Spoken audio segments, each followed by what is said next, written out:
O advance happy Valentine's. Guys, may mga sitwasyon talaga ngayon sa buhay natin, sa mga magulang natin, yung mga maliit pa tayo, tayong mga lalaki, anak mga natatay natin, sila yung nagpapagupit sa atin, sinasamahan nila tayo para magpagupit. Ngayon, baliktad na, ako nasasama kay Papa para pagupitan siya. Baliktad na, ganun talaga ng buhay ng tao. Pag tumatanda na, yung mga anak nang magagabay sa mga magulang.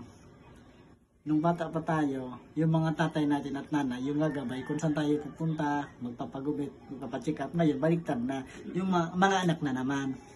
Abangan nyo mamaya ha. Dito na nga pala kami ni Pa sa barbershop. Kasama ko nga pala si Junior kasi sinundo ko siya galing sa school kasi half day lang yung klase niya kasi nag-exam. Shoutout nga pala dyan kay Neil Barbershop. First step namin magpagupit dito kasi lagi nagpapagupit kami doon kina Guillermo Bordellos. Shoutout nga pala dyan sa Guillermo Bordellos, Robert Bordellos. Neil Barbershop, madali lang makita. Pagpasok nyo rin dito sa Divino, sa Arko ng Divino, sa kanan at diretsong Santo Cristo, Tagusan Santo Cristo at Bunto at saka San Roque. Malapit lang yan dito sa meat shop ng EBB.